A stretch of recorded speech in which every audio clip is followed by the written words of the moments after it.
सोलापूर शहरात अवैध शस्त्रांच्या वापरावर नियंत्रण आणण्यासाठी राबवण्यात येत असलेल्या विशेष मोहिमेदरम्यान शहर गुन्हे शाखेने तलवार घेऊन सार्वजनिक ठिकाणी दहशत माजवणाऱ्या इसमास ताब्यात घेण्यात यश मिळवले आहे। पोलीस आयुक्तालयाकडून गुन्हे शाखेला अवैध शस्त्र, अग्निशस्त्र वापरून होणाऱ्या गुन्ह्यांवर कठोर कारवाई करण्याच्या सूचना देण्यात आल्या होत्या।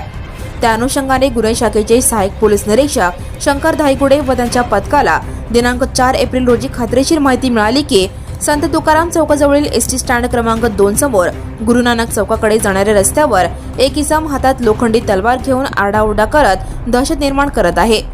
ही माहिती वरिष्ठ पोलीस निरीक्षक अरविंद माने यांना देण्यात आल्यानंतर त्यांच्या मार्गदर्शनाखाली पथक तात्काळ घटनास्थळी दाखल झाले। तेथे संबंधित इसम हातात तलवार घेऊन लोकांमध्ये भीतीचे वातावरण निर्माण करत असल्याचे निदर्शनास आले। पोलिसांनी प्रसंगावधान राखत व शिताफीने त्याला ताब्यात घेतले। ताब्यात घेतलेल्या इसमाने आपले नाव मोहन नागनाथ पोतू, वय 37, राहणार शास्त्रीनगर, सोलापूर असे सांगितले। पंचासमक्ष झडती घेतली असता त्याच्या ताब्यातील सुमारे 2 फूट लांबीची लोखंडी तलवार जप्त करण्यात आली। सदर प्रकरणी आरोपी विरुद्ध भारतीय हत्यार कायदा कलम 4 व 25 तसेच महाराष्ट्र पोलीस अधिनियम कलम 135 अन्वये सदर बाजार पोलीस ठाण्यात गुन्हा नोंद करण्यात आला असून पुढील तपास सुरू आहे।